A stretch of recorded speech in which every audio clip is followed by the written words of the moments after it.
नमस्कार साथियों, स्वागत है आपका एक बार फिर से ज्ञानकृत क्लासेस में।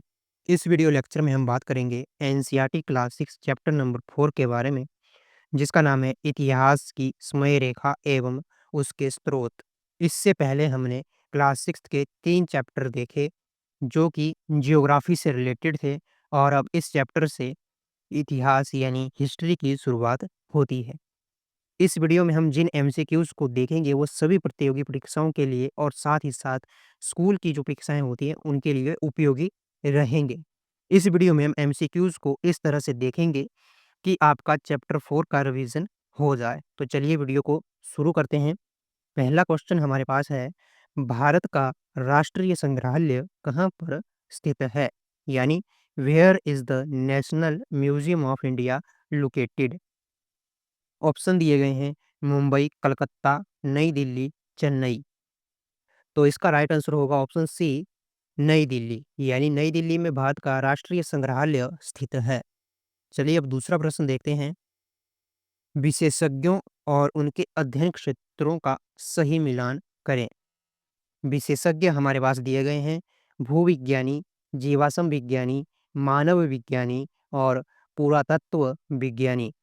अध्ययन का विषय दिया गया है मानव समाज एवं संस्कृतियों का अध्ययन, वस्तुओं का उत्खनन कर अध्ययन, पृथ्वी के भौतिक स्वरूप का अध्ययन, करोड़ों वर्ष पूर्व के अवशेषों का अध्ययन। तो देखिए, भूविज्ञानी जो होते हैं वो पृथ्वी के भौतिक स्वरूप का अध्ययन करते हैं, इसलिए एक का जो है वो 3 हो जाएगा। दूसरा है जीवाश्म विज्ञानी, तो जो जीवाश्म विज्ञानी होते हैं वो करोड़ों वर्ष पूर्व के अवशेषों का अध्ययन करते हैं, इसलिए 2 का 4 हो जाएगा। फिर है तीसरा मानव विज्ञानी, तो मानव विज्ञानी जो होते हैं वो मानव समाज एवं संस्कृतियों का अध्ययन करते हैं, इसलिए 3 का 1 हो जाएगा। और फिर चौथा है पुरातत्व वैज्ञानिक, और पुरातत्व वैज्ञानिक जो होते हैं वो वस्तुओं के उत्खनन का अध्ययन करते हैं, इसलिए 4 का 2 होगा।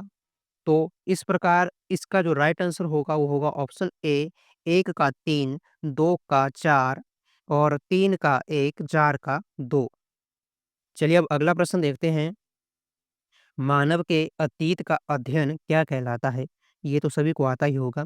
The study of human past is called history, यानी उसे इतिहास कहा जाता है।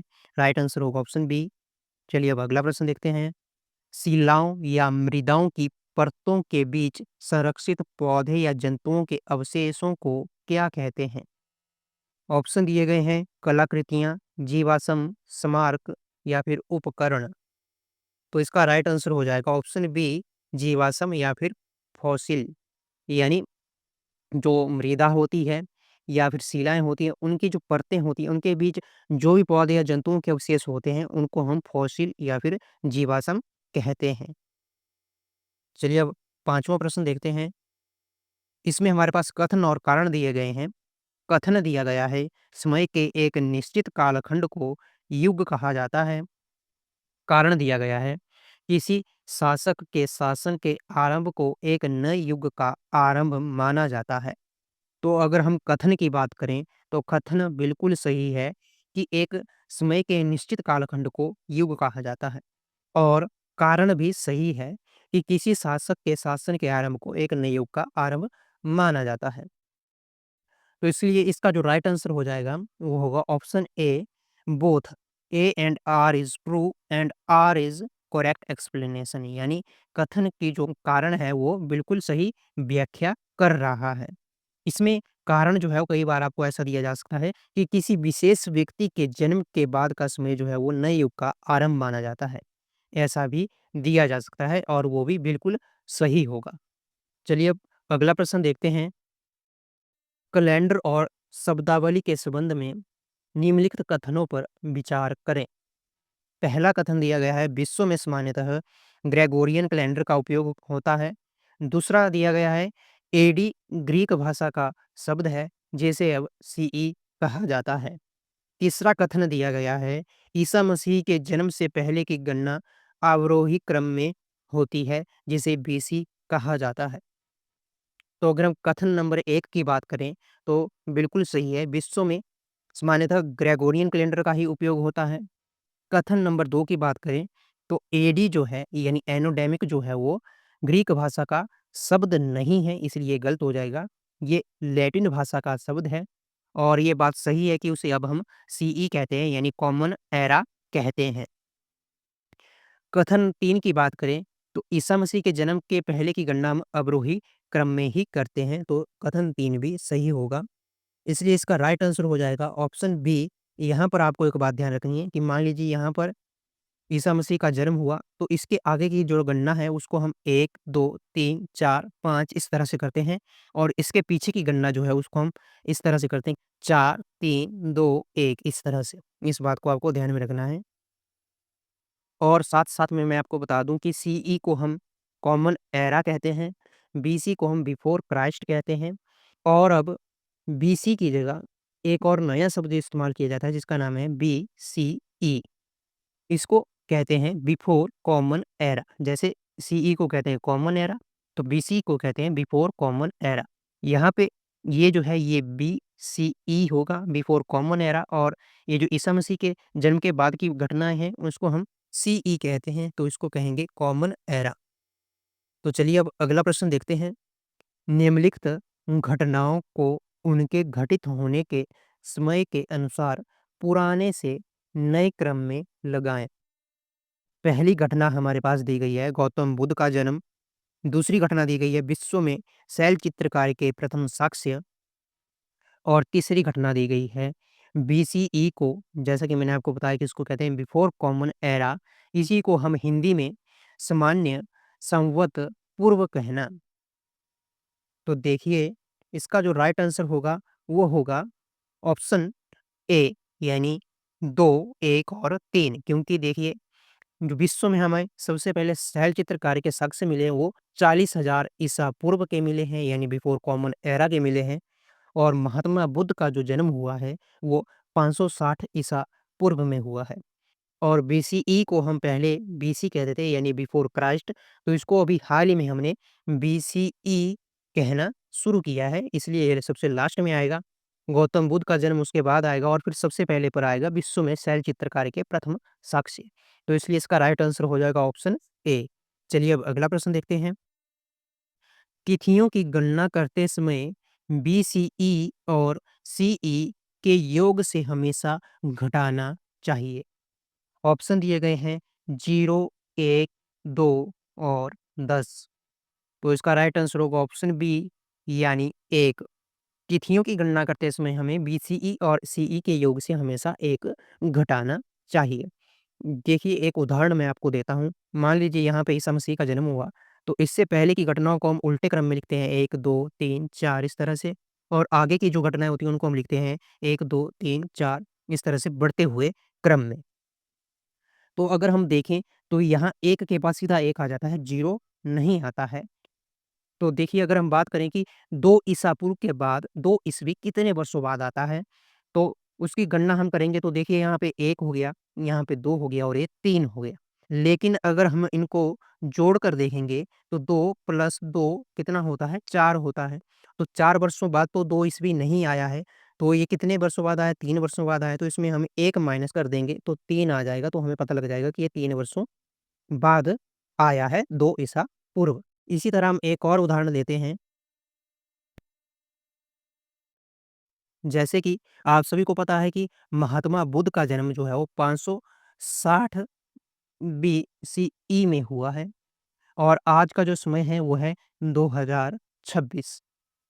तो इसमें हम क्या करेंगे? तो 2026 में हम 560 को जोड़ देंगे तो इसमें कितना आएगा? 6, 8, 5, 2 और इससे हम 1 माइनस कर देंगे तो आएगा 2, 5, 8, 5 यानी 2585 साल पहले जो है वो महात्मा बुद्ध का जन्म हुआ है, ना कि 2586 साल पहले। इस बात को आपको ध्यान में रखना है। चलिए अब अगला प्रश्न देखते हैं। हिमयुग का अंत 1200 ईसा पूर्व हुआ, जबकि कृषि का आरंभ डैश ईसा पूर्व के बाद हुआ। ऑप्शन दिए गए हैं 10,000, 8,000, 6,000, 4,000। तो इसका राइट आंसर हो जाएगा ऑप्शन बी 8,000 ईसा पूर्व के बाद जो है वो कृषि का आरंभ शुरू हुआ है। चलिए अब अगला प्रश्न देखते हैं।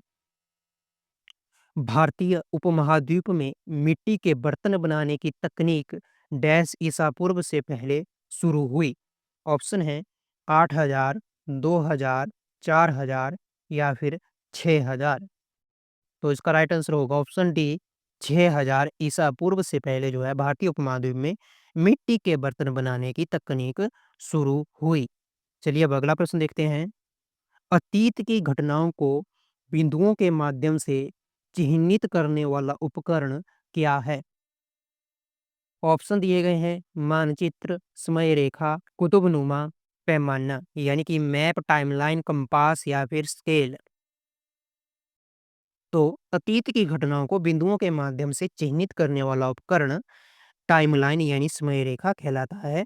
इसलिए ऑप्शन बी जो है वो सही होगा। देखिए टाइमलाइन इस तरह से होती है, यहाँ पे मान लीजिए कोई घटना हुई है, यहाँ पे कोई घटना हुई है, यहाँ पे कोई घटना हुई है, यहाँ पे कोई घटना हुई है, तो उसको एक हम बिंदुओं के माध्यम से दर्शाते हैं और ये जो है अतीत की घटनाओं को चिह्नित करने वाला एक उपकरण है यानी एक टूल है। चलिए अब अगला प्रश्न देखते हैं। 1000 वर्ष के कालखंड को क्या कहा जाता है? ऑप्शन दिए गए हैं दशक, शताब्दी, सहस्त्राब्दी या फिर युग। तो इसका राइट आंसर हो जाएगा ऑप्शन सी 1000 वर्षों के कालखंड को सहस्त्राब्दी कहा जाता है। शताब्दी हम 100 वर्षों के कालखंड को कहते हैं और दशक हम 10 वर्ष के कालखंड को कहते हैं और युग की परिभाषा मैंने आपको भी पहले बताई थी। चलिए अब अगला प्रश्न देखते हैं। भारत में पारंपरिक तिथि पत्रों का निर्माण किस पर निर्भर करता है? यानी traditional calendar in India depends on the position of. Option दिए गए हैं तारे, सूर्य एवं चंद्रमा, बादल, हवा। तो देखिए यहाँ से बादल और हवा जो है वो तो कैंसिल हो जाते हैं। अब हमारे पास बचते हैं तारे और सन एंड मून। तो इसका राइट आंसर हो जाएगा ऑप्शन बी सूर्य एवं चंद्रमा की पोजीशंस के आधार पर जो है भारत के जो पारंपरिक यानी ट्रेडिशनल कैलेंडर है उनका निर्माण किया जाता है जिसको हम पंचांग कहते हैं। चलिए अब अगला प्रश्न देखते हैं। इतिहास के स्रोतों और इतिहासकारों के बारे में क्या सत्य है? हमारे पास 3 कथन दिए गए हैं। पहला कथन है जिससे अतीत का पता चले उसे इतिहास के स्रोत कहते हैं। बिल्कुल सही है, पहला सही होगा। दूसरा कथन दिया गया है अतीत का अध्ययन कर लिखने वाला इतिहासकार कहलाता है। जी, ये भी बिल्कुल सही है। तीसरा कथन दिया गया है प्राचीन अभिलेख पढ़ने वाले को पूरा लेख शास्त्री कहते हैं। तो हाँ, ये भी बिल्कुल सही है। तो इसलिए इसका राइट आंसर हो जाएगा ऑप्शन डी 1, 2 और 3 सभी कथन जो हैं वो सही हैं। चलिए अब अगला प्रश्न देखते हैं। विशेषताओं का एक पीढ़ी से दूसरी पीढ़ी तक पहुंचना डैश कहलाता है। विशेषताओं की जगह हम यहाँ पर गुण भी लिख सकते हैं यानी गुणों का एक पीढ़ी से दूसरी पीढ़ी तक पहुंचना कहलाता है। ऑप्शन दिए गए हैं विकास, वृद्धि, उत्परिवर्तन या फिर अनुवांशिकता। तो देखिए इसका राइट आंसर हो जाएगा ऑप्शन डी अनुवांशिकता यानी विशेषताओं या फिर गुणों का एक पीढ़ी से दूसरी पीढ़ी तक जाना अनुवांशिकता कहलाता है। चलिए अब अगला प्रश्न देखते हैं। आधुनिक मानव को वैज्ञानिक रूप में डैश भी कहा जाता है। ऑप्शन दिए गए हैं होमो इरेक्टस, होमो सेपियन, निंडरथल या फिर प्रीमेट्स। तो इसका राइट आंसर हो जाएगा ऑप्शन बी होमो सेपियन कहा जाता है। चलिए अब अगला प्रश्न देखते हैं। मानव पृथ्वी पर लगभग कितने वर्ष पहले से रह रहा है? ऑप्शन दिए गए हैं 1 लाख वर्ष, 2 लाख वर्ष, 3 लाख वर्ष और 5 लाख वर्ष। तो इसका राइट आंसर हो जाएगा ऑप्शन नंबर सी 3 लाख वर्ष पूर्व से जो है मानव पृथ्वी पर रह रहा है। अगर बात करें कि पृथ्वी का निर्माण कितने वर्ष पहले हुआ है तो पृथ्वी का निर्माण जो है वो लगभग 4.5 अरब साल पहले हुआ है। इस बात को भी आपको ध्यान में रखना है। चलिए अब अगला प्रश्न देखते हैं। आदि मानव के संदर्भ में सही कथन चुनें। 2 कथन दिए गए हैं। पहला है वे आखेटक और खाद्य संग्रहक थे। बिल्कुल सही है। दूसरा कथन है वे भोजन और आश्रय के लिए निरंतर घूमते रहते थे। तो हाँ, ये भी बिल्कुल सही है। तो इसलिए इसका राइट आंसर होगा ऑप्शन सी 1 और दोनों कथन जो हैं वो सही हैं। चलिए अब अगला प्रश्न देखते हैं। हिमयुग की समय अवधि क्या थी? ऑप्शन दिए गए हैं 1 लाख से 12,000 वर्ष पूर्व, 2 लाख से 50,000 वर्ष पूर्व, 50,000 से 10,000 वर्ष पूर्व, 12,000 से 5,000 वर्ष पूर्व। तो देखिए इससे रिलेटेड प्रश्न आपको पहले भी मिल चुका है, तो आपको पता होना चाहिए कि इसका आंसर क्या होगा। तो इसका आंसर जो है आप कमेंट बॉक्स में ज़रूर बताना। चलिए अब अगला प्रश्न देखते हैं। पल्ली का क्या अर्थ है? व्हाट डज़ पल्ली मीन? ऑप्शन दिए गए हैं बड़ा शहर, छोटा गाँव, महल या फिर जंगल।